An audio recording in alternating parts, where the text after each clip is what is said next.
Good morning, welcome to the lovely Burton Waters here in Lincolnshire, and above Eliza Lou, my Shetland 4+2.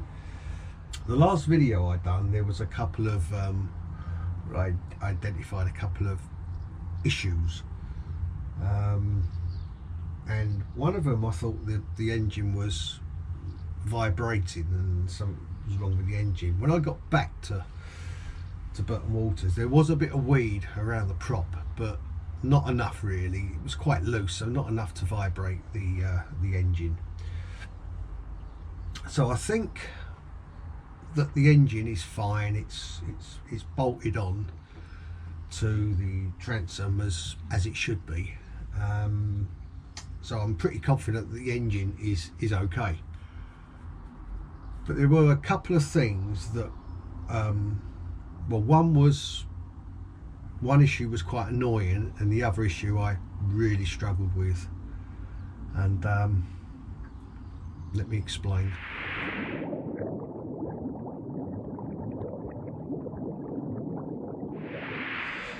Alright, so those that are familiar with 4+2s, you've got this kind of section in the transom, which is not really sure, it's a bad design really, because I think it takes up a lot of room in the cockpit area and there's a lot of wasted space here. Some of the 4+2s, you know, they have seating, they don't have this section here. They have seating that goes right along the back, which is much better. But because this is quite hollow, it allows for quite a bit of engine noise. Someone mentioned that on left a comment on my last video, and I think they're probably right, and it's something that I agree with. But the engine's not vibrating, it's just quite loud, because I think it's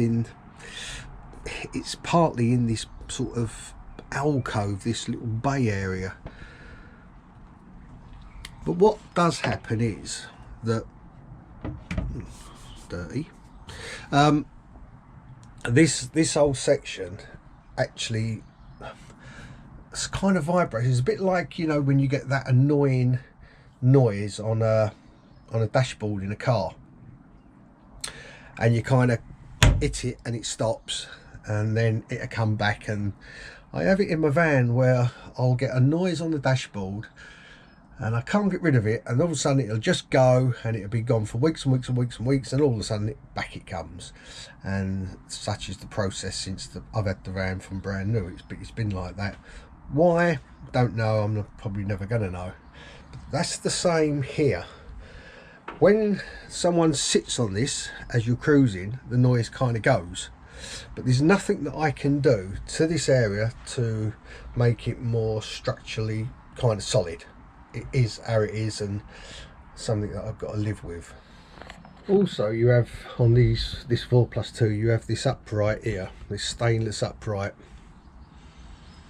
that kind of holds the hard top, supports the hard top, and the stainless runs round to there, and then it starts again here, and on the port side once again you have the upright. However, this upright, it vibrates, and again if you hit it, it stops, but it'll come back.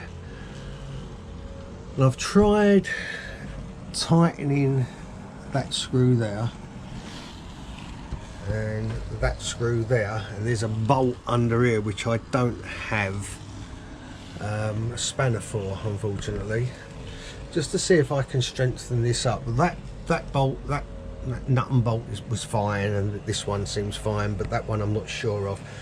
But it kind of rattles. The one on the port side's fine, but it's just this one has an annoying habit to make a rattling noise, which does my head in. So I need to tighten that bolt at some point and see if that rectifies it. So they're just a couple of issues really that are you know, quite annoying. But the next one is one that really has given me a problem, and let me just explain. It's to do with the steering, and I'm really not happy about it. So as you can see, the engine there is nice and straight.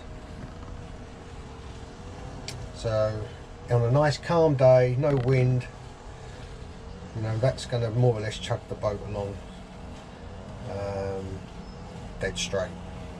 Here's the steering wheel. So I need to put this knob at sort of at the top of the steering wheel, and that gives me dead centre. But the problem that I've had cruising this boat, and it is a real problem, is the amount of slop on this steering. So I can turn the boat there,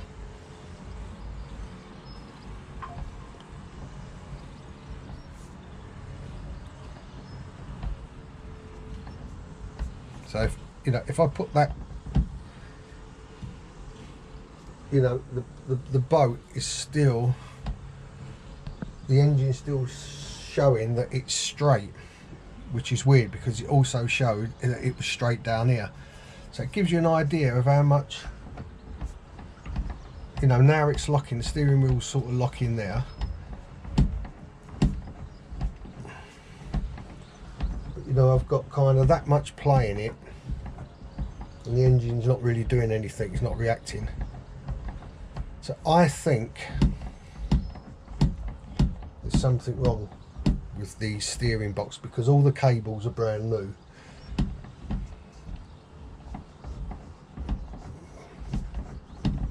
But that's how much play I've got in that steering from there.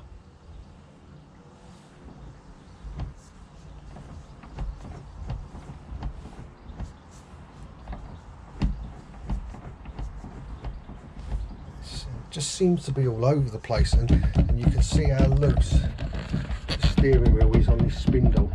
I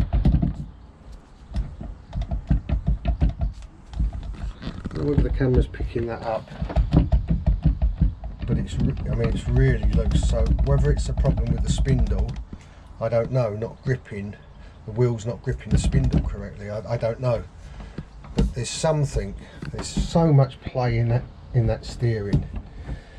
You know, I don't know how, you know, that's showing that the engine is pretty much dead straight. And I'll spin the camera around so you can see. And we'll go back. So I've gone probably, I don't know how many degrees that is, but it ain't far off 90 degrees. And the engine's still showing dead straight.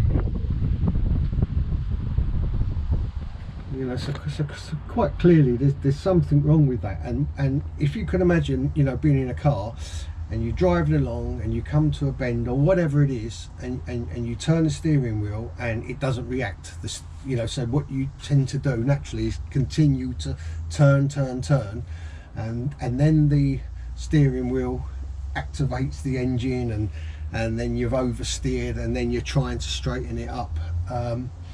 You know, and it's very, very difficult, you know, when you've got that much play in your steering wheel. Now, my little Shetland 535, there's a little bit of slop in the steering, but nowhere near what I've got in this.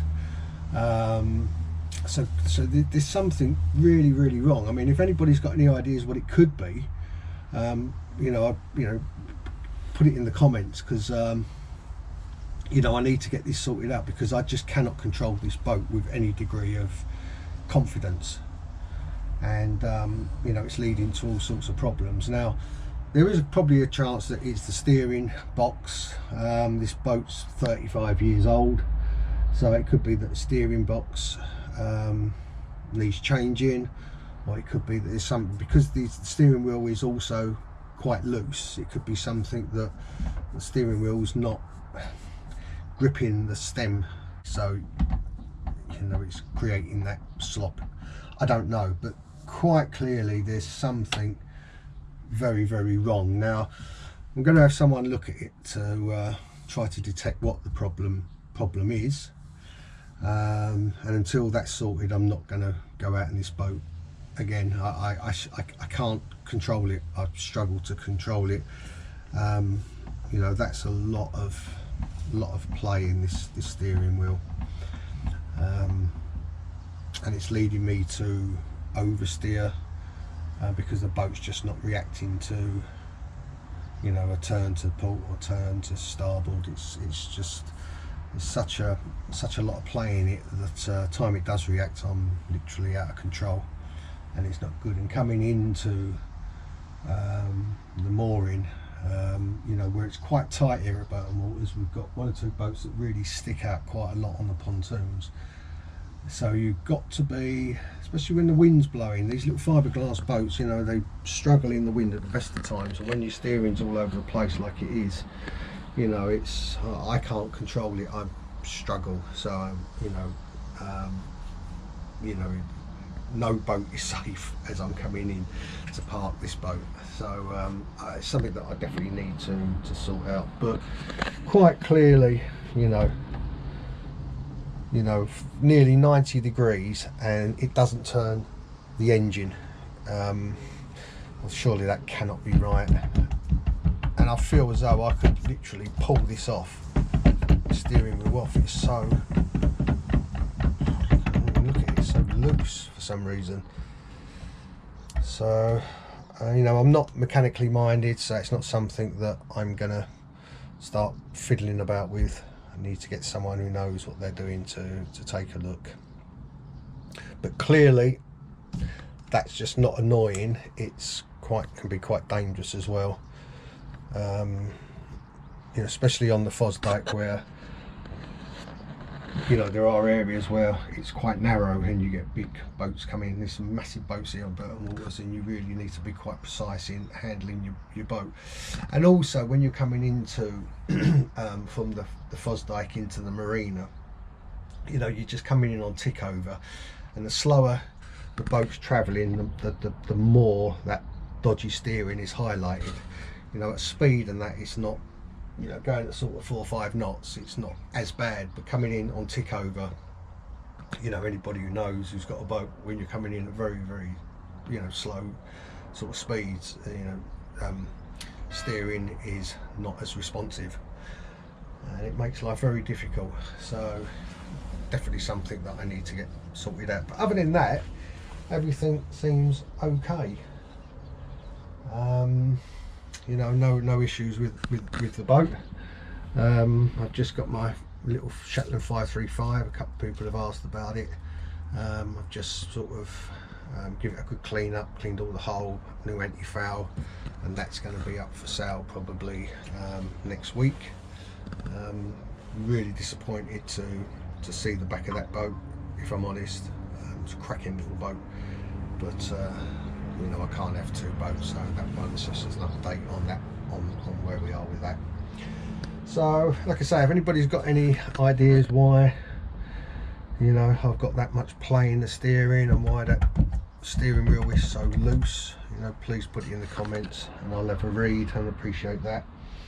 And I suppose really it's a case of getting an engineer to have a look at that. Hopefully I've got someone looking at it on Thursday for me. So you know, until that's sorted, there ain't no way I'm going to go out cruising on this boat. And I really want to have a cruise into Boston, but no chance, no way am I going to go whilst the steering's like that. These noises and irritants can, you know, that ain't a problem, but certainly I'm not going to go when the steering's as shocking as that is. So anyway, it's a little quick update. So until the next video, safe and happy boating.